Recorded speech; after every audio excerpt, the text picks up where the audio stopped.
ژوند او زده کړه.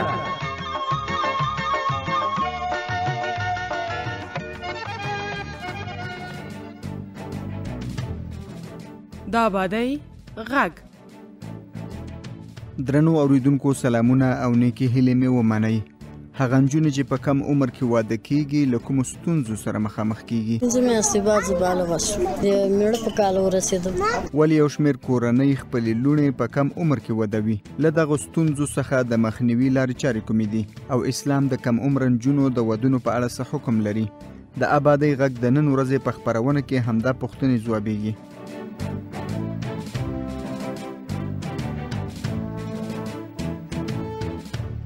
افغانستان هم د نړۍ نور هیوادونو په څیر د ودونو لپاره ځانګړي دودونه لري چې یو له هغو څخه د کم عمر نجونو ودونه دي. دغه دود لا هم په ځینو سیمو کې شته. د یو شمېر کسانو په وینا ځینې کورنۍ پرته له دې چې لوڼې یې د ژوند په لوړو او ژورو پوه شي او یا د ژوند په اړینو مسایلو وپوهیږي نو هغوی ودوي. خو دا چې د نجونو په کم عمر کې ودونه هغوی له کومو ستونزو سره مخامخ کوي د څو کسانو تجربو ته به غوږ شو. زه سپوږمۍ یم د وردګو ولایت څخه. زه ډیره وړکۍ وم چې واده شولم په یوه ډیره غټه کورنۍ کې چې هغه 15 نفر وو. تر یوه کاله پورې په ډیر جنجال کې وم. یعنی هغه کورنۍ هر یو ځان ته خاص خوی اخلاق لري. څو چې زه په دوه بلاتیدم ما ډیره دشوارۍ تیرې کړې دي. دیګو کاسب چې ما په خپل کور کې کړی وو هغه ته ما نه اشتباه کړ. مثال د عادي وریژې چې په خولې په دیګ بخار کې د ما نه به یا به کم شوي یا به زیات شوي یا به مالګه ډیره شوي یا به غوړي سړیر شو. کله به په زشت ترتوي کله به وخندل چې خیر لور دا زله د اشتباه کړی بل ځل ته متوجي اوسه. لیورو مې بعض وخت خبرې کړې چې ام څه رقم خزر واستلې کوړته بیا مې ځان ملامت و. بیا د ما سن کم و رسیدگی ما ته نه کېدله چون دوګانګي خدای پاک را کول. زه ډیره کم خونه او ما ضعیف او ما نو زه تنها ما یو خاطر د کور کار فشار ور باندې ډیر بل طرف ته الله پاک دوګانګي اولادونه را کول. زه په واړو عمر واده اسکاله تخشبون دین غټي چیرې غټوال ته پرې کو ټول یو ځای دغه کار کسب ټول دی مو په غاړه پاکي زړه و یو نه کوي کزړه یو کار کې زړه نه وي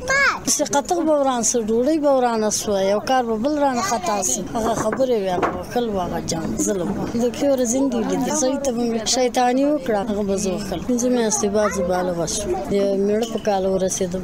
اته مې استعمارانه وسو ما درد لګي خپل دنیا ترا الکو دا دونه وړکای وخت کې تا امور مې واخدای دی هغه بیا د ما خدمت کړي د ماشومې د ما سینه کې شدیم نه وي مې مور ته ورکړ ماشوم په ساتنه خنه پیدا مغه مور مې کته پور تر سره کاو کاکا خسر لور مې ډیره کوچنی و دا لاس دولس کال به ود کوچنی و بيخي عمر کامو چاغه واده سره خاوند بيخي ډیر سپینځري و دا شزه مړ سوی و دا کوچنی جلی ور کړي او څو وخت ژوند وکي دا بیا دا والو ټکول پلار کړي ورځ پټه جنجو بلاړل دی بیرته چراوړل بیا یې کړوته زنجران وراچولې بیا به ولدا بیا ولاړل نسی ژوند نو او د خاوندم بیرېدل ولې چاغه ډیر سپینځري واوریدل چې ونجلې 15 میاشتې وروسته له واده د خاوند په کور کې بلوغ ته رسیدلې و. د ماشوم د زیږولو په وخت کې له ستونزو سره مخامخ شوی و. د ماشوم لپاره یې شیدې نه درلودې چې ور یې کړي او حتی تر دې چې ماشوم یې له ډیر کوچنیوالي له وجې په پخته یا مالوچ کې تاوولو. ځینو نورو هم له تاوتریخوالي ډک ژوند درلود. خو دا چې په کم عمر کې د نجونو ودونه نورې کومې ستونزې پیدا کوي په همدې اړه به د ټولنپوه استاد تاج محمد رحیمي خبرو ته غوږ شو. کله چې یو جنۍ په کم عمر کې واده کوي هغه جسمانی واده نه وي کړي یا مثلا په عقلي لحاظ باندې بلوغت ته نه وي رسیدلي کورنۍ هم له مشکلاتو سره مخ کوي او خپل هم له مشکل سره مخ کیږي ځکه هغه نجونې چې عمرونه کم دي هغوی نشي کولی چې خپل فامیل هغه رنګه چې پکار ده چې خدمت یې وشي هغه رنګه چې پکار ده چې احترام یو بل ته وشي نشي کولی ځکه د هغه ذهن نه دی پوخ شوی د هغه د دې توانایي نه لري چې د خپل خاوند پوره خیال وساتي هغې دپاره دا ډېره سخته ده چې هغه د کورنۍ ټول مشکلات حل کړي. بل که هغه نجونې چې مثلا جسمي لحاظ باندې کمزوري وي یا عمرونه کم وي او مثلا ودیږي نو طبعا دغه نه بیا خسرګنۍ ډېرې تقاضاوې لري. کال دوه په تېرېدو سره د بچۍ غوښتنه کوي چې مثلا ولې بچي نه کېږي. نو که چېرته په دې عمر کې جنۍ ماشوم زېږوي دې ته ډېر زیات تکلیفونه پیدا کېږي رواني تکلیف باندې اخته کېږي مثلا رنګ ناروغیو سره مخ کېږي او نشي کولی چې په صحیح شکل سره د ماشوم پالنه وکړي ځکه دا دې توانایي ته نه ده رسېدلې کولای چې هم د ماشوم پالنه وکړي، هم د خپل خاوند خیال وساتي، هم د سرګنۍ خیال وساتي، ځکه هغه وس نه لري، هغه فشار راځي، هغه د عمر سخت او تنګ چې دی په کم عمر کې هغه ته رامخته کیږي او د هر مشکل سره چې مخ کیږي هغه ته دا مشکل لکه د غرق ښکاري.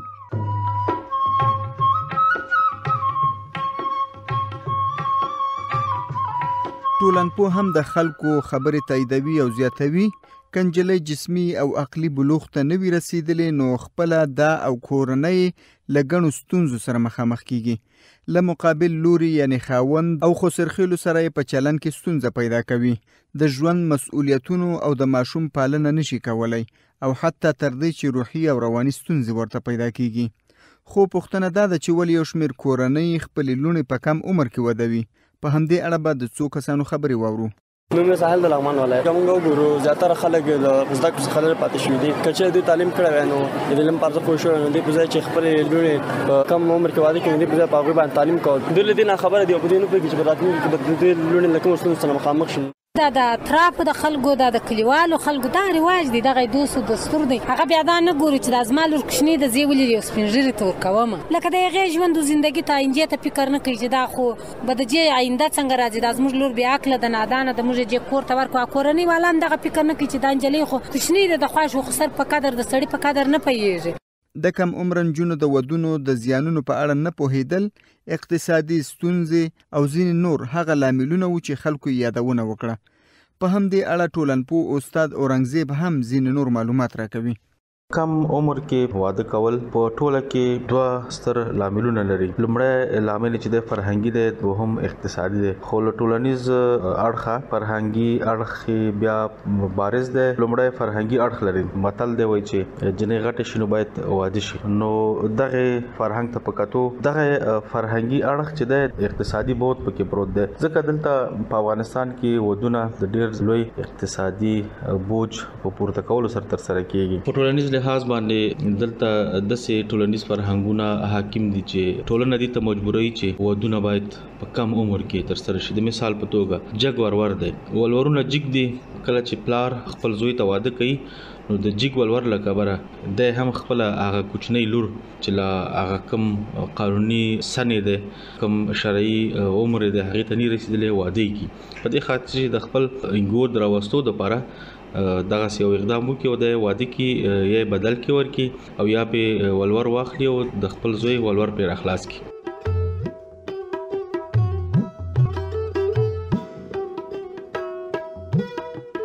درنو اوریدونکو، تاسو د آبادۍ غږ خپرونه اورئ چې موضوع یې د کم عمر نجونو د ودونو په اړه ده. دا خپرونه د افغانستان په تعلیمي مؤسسه کې جوړیږي. که زموږ د دې یا نورو ښوونیزو خپرونو په اړه کوم نظر یا وړاندیز لرئ نو زموږ له همکارانو سره د ټلیفون په دې شمېره 00240 شریک کړئ. د ټولنپوه له نظره سیالي او شریکي د خلکو له پیغورونو څخه ویره، فرهنګ او کمزوری اقتصادي وضعیت د دغې ستونزې اصلي لاملونه دي. خو پوښتنه دا ده چې له دغو ستونزو څخه د مخنیوي لارې چارې کومې دي. په همدې اړه به د څو کسانو خبرې واورو. بلوغ ته رسېدلی وي بیا مې ورکړي چې دوی بلوغ ورسېدلی خپل ژوند او زندګي یې کولی سوه، پخلی یې کته، اشپزي هر څه یې کولی سوه، خیاطي سبقونه پس له هغې مې ورکړي. ښایسته ژوندونه یې دي. خپل ټیم ته مې کتلي چې څوک راته ناست دي، خپله مې خوښ سوي ورکړي. هوښیار یې چې سړی واده کړي چې پردي کور زور راوړي، خلک پرې باندې خوشحاله وي، دعا ورته کوي. داسې نو څه کوي چې دې به خالي وړکۍ وه، هر به یې کول او خندل به یې، نو به یې کور زندګي هر څه به ترې پاتې وه، خالي به یې مېړه ته خندل او خلاص. هغسې لور څوک ودوي، پسند برابر یې ښه، هوښیار یې ښه، خدمت پیژني، د خواکې پیژني، لور جای پیژني، د خپل خاوند جای پیژني، د نور جای پیژني، پس لګي بیا مور پلار حق پیژني، بیا خلک ورکړي. زمانو محمد نواز د خوست ولایت د متون د کجری کلی اوسیدونکو یم. یو لور مې واده د دوه بچان ته واده کړی. نو جنۍ که چېرته په ټوټ سن کې واده وکړي دا خو ډېر مشکل منځ ته راځي. د دې په خاطر چې د دې مور په شان خپل بچی نشي پاللی، ځکه که چېرته د خپل عمر پوښ شي نو دغه نور څوک چې ویني هغې نه هم تجربه اخلي او دی چې کم عمر وي دی خپل هم ځای ته نه وي رسېدلی، خپل ماشوم وي نو د به د ماشوم پالنه څنګه وکړي او دا مشکل منځ ته راځي. نو ځکه ما هم د خپل لور د 13 کلنۍ نه په لوړ سن کې واده کړی ده. زه زرمینه د کابل اوسیدونکې خدا 9 میلیونه دی یو میزي 4 می وت کړی دي نور نست زه پر خپل سن سال باندې ورکوم چې تحصیل وکي خپل سن سال تر ورسېږي اقتصادي وزن پیلن خو غز چې اخري او چې هیڅ وخت موږ دا کار نه کوو چې موږ ولور واخو هغه په اور کې واچو دغه په پیسو چې موږ خپل ځان ته ژوند برابر کو خپل اقتصادي ژوند په کیسه کې موږ نه او د اولاد پیسې څوک هیڅ وخت نه خورل چې نه د چا ژوند په جوړیږي موږ ته داس خلک خاصګران غلي چې ته په لاس لکه مغواړي خو موږ نور کو موږ غواړو د خپل اولاد مو خوشاله چې موږ اولاد خوشاله ماړي موږ خپل ورسره خوشاله پیسې خو پیدا کیږي خو انسان نه پیدا کیږي وای د دې لورګانی چې د څنګه ژوند مخته وړي دا به څنګه چا ترکی خو زه د خلکو کیسه کې نه زه خپل ژوند مخته وړم خپل خوښي خپل اولاد خوشاله مهمه درته و موریدل ځینو کورنیو نو غوښتي چې خپلې کم عمره لوڼې واده کړي د دوی له نظره لور یې لومړی باید بلوغ سن ته ورسیږي کله چې عقل پوخ شو په خپل او د مقابل لوري په حقوقو پوهه شوه وروسته له هغې به د هغې له خوښۍ سره سمه هغه واده وي د خلکو خبرې وي چې د کم عمره نجونو د ودونو په اړه مو واورېدلې اوس پوښتنه دا ده چې اسلام د کم عمره نجونو د ودونو په اړه څه حکم لري په همدې اړه زموږ همکار میر آقا اعتبار له دیني عالم قاري عبدالمتین ماهر سره مرکه کړې په ګډه یې اورو اسلام د واده لپاره کوم شرایط ټاکلي په عموم کې چې کوم شرایط د واده یا د نکاح لپاره فقهاو تعیین کړي دي چې هغه عقل دی بلوغ دی تمیز دی او عدم د اجبار دی چې ځوان الک وی کنجلی دوی لپاره څوک اجبارن څوک په نکاح نشي ورکولای د اسلام حکم د هغو کسانو په اړه څه دی چې خپل لونې کم عمر کې واده وي د څو قسمه ظلم موجود لري نو دا هم یو ظلم دی چې څوک په خپل اولاد په مقابل کې کوي او الله به دې څخه باس خاص کوي تعزیری جزاګانې دا دي چې قانون دوی لپاره مثلا د حبس جزا ورکول کیږي او همداراز قاضي د دې صلاحیت هم لري چې کله د دوی په منځ کې کفاءت وجود نه لري د دغه جلی او الک په منځ کې تفرق یا جداوالی واچي او د محکمې د حکم په اساس دوی د یو بل څخه جدا شي هغه انجونې چې فزیکی واده یې کړې وي او په عقلي لحاظ واده نه وي کړی آیا اسلام دوی ته د واده کولو اجازه ورکوي واده نکاح فلسفه دا ده چې د دوه ځوانانو ترمنځ باندې یو ښه ژوند باید پر مخ لاړ شي محبت د دوی په منځ کې مینه وي اعتماد وي د ښه ژوند چاپیریال جوړول وي نکاح فلسفه دا ده نو که چیرې دغه مقصد لاسته نه راځي دا یو ناروا کار دی کفاءت منځ ته نه راځي د امام ابو حنیفه رحمه الله په مذهب کې هم دا شرط چې کفاءت د دوی په منځ کې وي تمیز باید وي یو څوک د خپل د ژوند په ښه او بد باندې باید پوه شي چې زما ژوند څنګه باید تر سره شي پوه چې زه د خپل خاوند حقوق څنګه ادا کړم په دې پوه چې زه څنګه اولاد وساتم په دې پوه چې زه خپل کور ماحول او دغه چاپیریال څنګه جوړ کوم که څوک دغه ظرفیت ونه لري نه باید چې دای مجبور کړي چې تو دا واده وکړي که څوک دای مجبوروي دا ظلم دی دا ناروا ده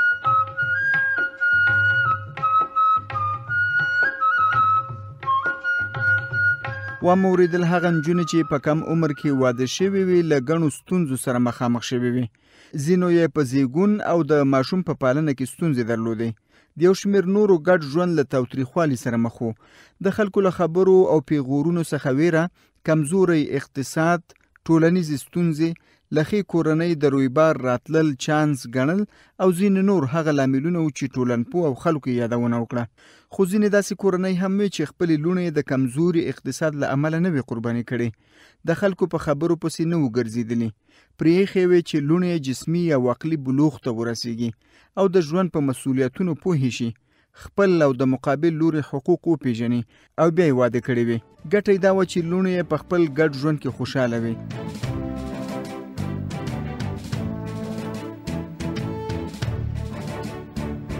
درنو اوریدونکو دا خپرونه د افغانستان په تعلیمي مؤسسه کې جوړه شوې وه تر بلې خپرونې مو په لوی رب سپارم